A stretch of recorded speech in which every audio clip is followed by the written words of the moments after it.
Good morning, students. Today, Wednesday, date 12 May 2021, class 3rd, chapter number 3. बच्चे हमने chapter number 1, chapter number 2 दोनों complete कर लिए थे. आज हम start करेंगे chapter number 3, कंप्यूटर मेमोरी. मतलब जो कंप्यूटर की याददाश्त है, कंप्यूटर की याद करने की जो क्षमता है, उसके बारे में हम पढ़ेंगे. इस चैप्टर में हमने दो मेमोरी के बारे में पढ़ रहे हैं. एक है प्राइमरी मेमोरी और एक है सेकेंडरी मेमोरी. इस चैप्टर में हम ये दोनों मेमोरीज के बारे में पढ़ेंगे. When data and instructions are entered in a computer, जब कोई भी डाटा या कोई भी निर्देश हम कंप्यूटर के अंदर एंटर करते हैं. डाटा का मतलब क्या हुआ? जैसे हमने कुछ भी टाइप करके लिखा या हमने कोई भी ड्राइंग बनाई या कोई लिस्ट है, बच्चों के नाम की कोई लिस्ट है, वो एक टाइप का क्या है? एक टाइप का वो डाटा है. तो जब डाटा या कोई भी निर्देश, कोई भी इंस्ट्रक्शंस हम कंप्यूटर के अंदर एंटर करते हैं, it is required to be stored in the computer for processing. तो प्रोसेसिंग के लिए जरूरी हो जाता है कि वो जो डाटा हमने टाइप किया है या रिकॉर्ड किया है, वो कंप्यूटर के अंदर क्या हो जाए? स्टोर हो जाए. वो कंप्यूटर के अंदर स्टोर हो जाए. अगर आप कोई भी काम करते हो कंप्यूटर के अंदर, आपको होता होगा कि हमने काम अपना स्टोर करके, सेव करके रखना है. सब लोग चाहते हैं. Like we need a desk and a filing cabinet to work. जैसे हमें काम करने के लिए डेस्क या फिलिंग कैबिनेट की जरूरत होती है, ऐसा कैबिनेट जो फिल हुआ है, जिसके अंदर सामान पड़ा है. Similarly computer also needs some space. जैसे हमें काम करने के लिए डेस्क और फिलिंग कैबिनेट की जरूरत होती है, उसी तरह कंप्यूटर को भी कुछ जगह की जरूरत होती है. This space keeps the data and instructions retained in computer. ये जो जगह है, ये जो स्थान है, इस स्थान क्या करता है?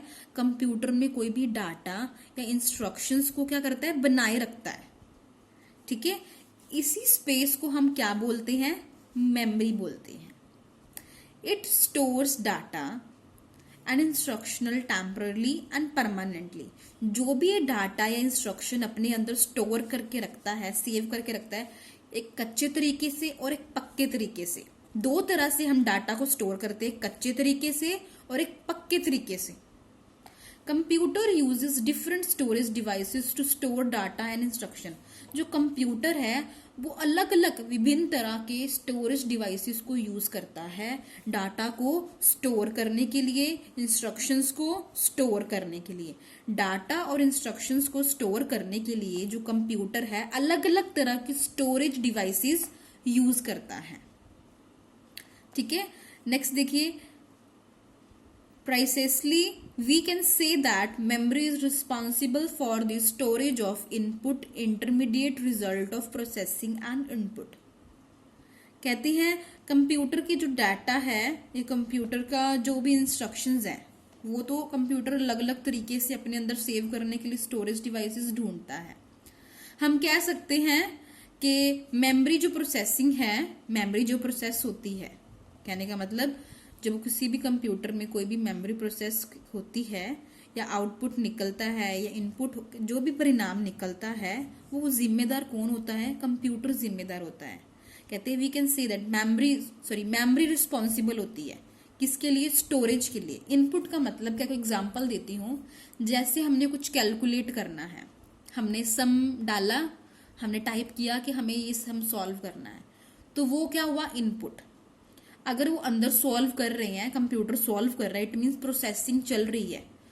देन जब उसने प्रोसेसिंग कर दी, रिजल्ट आ गया, तो इट मीन्स आपका क्या निकल गया? आउटपुट निकल गया. ये सारा कौन रिस्पॉन्सिबल होता है? कौन जिम्मेदार होता है?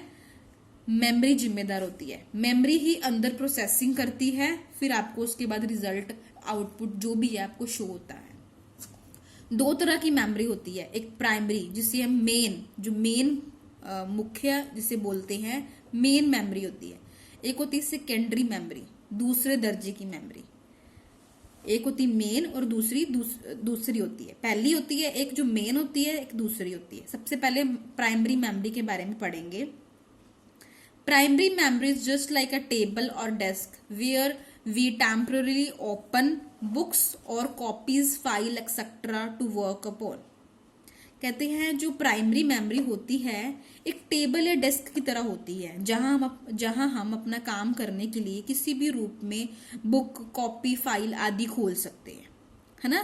तो कहते हैं प्राइमरी मेमोरी कैसी होती है। प्राइमरी मेमोरी एक टेबल या डेस्क की तरह होती है जहां हम काम करने के लिए किसी भी रूप में बुक, कॉपी, फाइल आदि को खोल सकते हैं।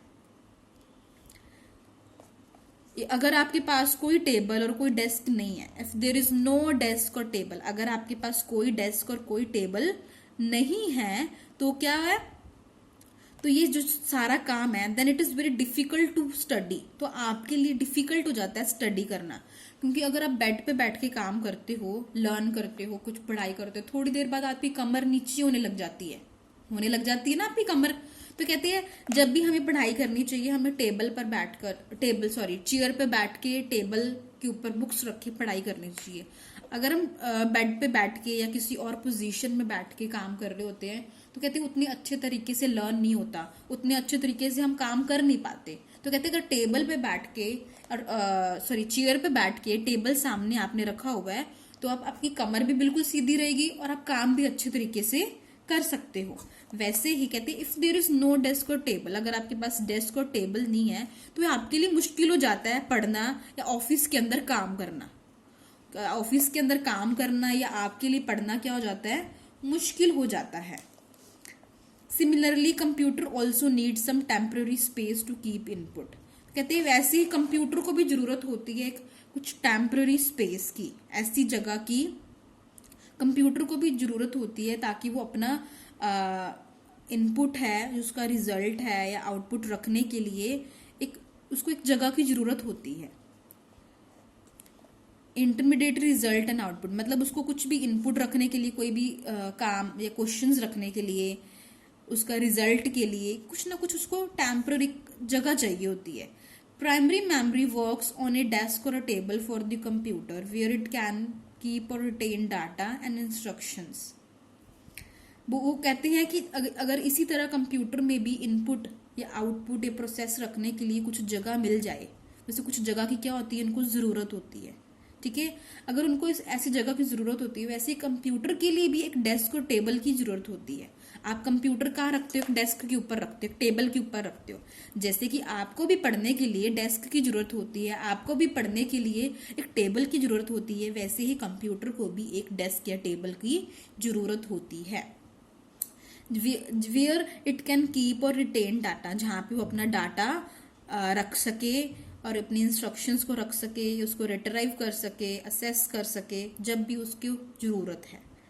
क्या मतलब है उसका, जब भी उसको मान लो कोई भी इंस्ट्रक्शंस हैं या कोई भी डाटा को रखने के लिए और उसे प्रोसेसर द्वारा क्या जरूरी होने पर उस प्रोसेसर को जब उसने मान लो आपने कोई डाटा सेव करके रखा हुआ है, इन फ्यूचर आपको उसकी जरूरत पड़ती है तो आप उसको जब मर्जी ओपन करके देख सकते हो, है ना। तो प्राइमरी मेमोरी में ऐसा नहीं होता, एक कच्चे तरीके वाला काम है, ठीक है। नेक्स्ट पेज पे आइए। There are 2 types of primary memory, 2 तरह की प्राइमरी मेमोरी होती है, एक होती है रैम, एक होती है रोम। रैम का मतलब होता है रैंडम, कच्चे तरीके से, random assess memory. Random assess memory which is a part of primary memory, एक किसका पार्ट है, प्राइमरी मेमोरी का पार्ट है। कैन बी असेस्ड रैंडमली, ये कच्चे तरीके से कोई भी डाटा को अपने पास रखती है। डाटा कैन बी रिटन और to be read from any location of the RAM chip. इसके अंदर क्या होता है, हम किसी भी जैसे रैम मतलब जैसे हम फोन के अंदर सिम डालते हैं, वैसे एक चिप होती है जिसके अंदर हमने कोई भी डाटा, मान लो हमने कुछ भी टाइप करके लिखा हुआ है, अगर हमने उसको रीड करना है तो हम रैम की जो चिप है उसके अंदर जाके ऑप्शन होता है रैम का, उसके अंदर जाके हमने जो भी लिखा होता है उसको रीड कर सकते हैं। बट जो रैम है ना, कच्चे तरीके से डाटा को अपने अंदर संभाल के रखता है। It is volatile in nature, एक नेचर में कैसा एक वोलाटाइल है जिसपे हम भरोसा नहीं कर सकते, ये हमारा काम सेव नहीं करता, एक तरह का कच्चे तरीका का काम रखता है। अगर लाइट चली जाए, जो डाटा है या इंस्ट्रक्शंस जो आपने लिखी थी वो भी क्या हो जाएगी, गुम जाएगी, खत्म हो जाएगी, डिलीट हो जाएगी। रैम के अंदर क्या होता है, ये कच्चे तरीके से अपने अंदर डाटा रखता है। इसके अंदर अगर लाइट चलेगी, ये डाटा क्या होगा, सारा खत्म। जो आपने इतना कुछ मान लो लिखे रखा होगा, या आपने इतना कुछ लिस्ट बनाई होगी कोई भी कंप्यूटर के अंदर, वो सारी क्या हो जाएगी, डिलीट, खत्म हो जाएगी। रोम के अंदर क्या होता है, ऑपोजिट होता है। ये भी एक चिप होती है। It is a chip where information is hand wired written permanently which can be erased. इसके अंदर क्या होती है, जब हम कोई भी जानकारी, हम कोई भी रिटर्न लिखते हैं, इसके अंदर परमानेंटली क्या हो जाती है, सेव हो जाती है। बिना ये उसके अंदर तो इरेज हो जाती है, खत्म हो जाती है, डिलीट हो जाती है। इसके अंदर इरेज नहीं होती, इसके अंदर रहती है। रोम के अंदर जब हम लाइट चली जाए, पावर सप्लाई स्विच ऑफ हो जाए, the information does not gate erased और लॉस्ट। जैसे कि रैम के अंदर जो भी डाटा है वो इरेज, खत्म हो जाता है, डिलीट हो जाता है, पर रोम के अंदर ऐसा डाटा ना ही इरेज होता है, ना ही गुम होता है। Information can be written only once on these का। एक बार आपने अगर लिख दिया, इट मीन्स आपको टेंशन लेने की जरूरत नहीं है, आपका काम उसके अंदर सेव हो जाएगा। अगर एकदम से लाइट चली जाती है तो it is written at the time of manufacturing. This is the reason why it is called the read only memory. तो ही इसको रीड ओनली मेमोरी, एक ही रीजन है, कहते हैं एक ही रीजन है, इसलिए इसको रीड ओनली मेमोरी बोलते हैं, क्योंकि ये परमानेंटली अपने अंदर काम सेव करके रख सकती है। इसके अंदर कोई भी डाटा हमारा इरेज नहीं होता, गुम नहीं होता, सब कुछ सेव रहता है। रैम के अंदर क्या हो जाता है, जो भी हम डाटा लिखते हैं या लिस्ट बनाते हैं, कोई सी भी तरह का डाटा है, वो क्या हो जाता है, डिलीट हो जाता है, इरेज हो जाता है, खत्म हो जाता है। आपको सिर्फ इन दोनों डिफरेंस पता होना चाहिए। सबसे पहले उनकी डेफिनेशन पता होनी चाहिए। रैंडम असेस मेमोरी रैम की, और रोम की रीड ओनली मेमोरी। तो इसके अंदर आपको सिर्फ एक बात याद रखनी है, ये टेम्पररी डाटा को सेव करता है और ये परमानेंटली डाटा को सेव करता है। इसके अंदर सेव करी गई चीज कभी भी अगर लाइट चली जाए, वो क्या हो जाती है, लॉस्ट हो जाती है। इसके अंदर ना ही लॉस्ट होती, ना ही इरेज होती। इसके अंदर इरेज हो जाती है, लॉस्ट हो जाती है। ठीक है, आपको इन दोनों में सिर्फ इतना डिफरेंस आपको समझने की जरूरत है। इसमें सिर्फ यही लिखा है, इसका मतलब यही होता है, इसमें परमानेंटली काम सेव हो जाता है और इसमें टेम्पररी, कच्चे तरीके से। ठीक है बेटा, read this chapter very carefully. Thank you. Have a nice day. Next topic we will do tomorrow. Thank you. Have a nice day.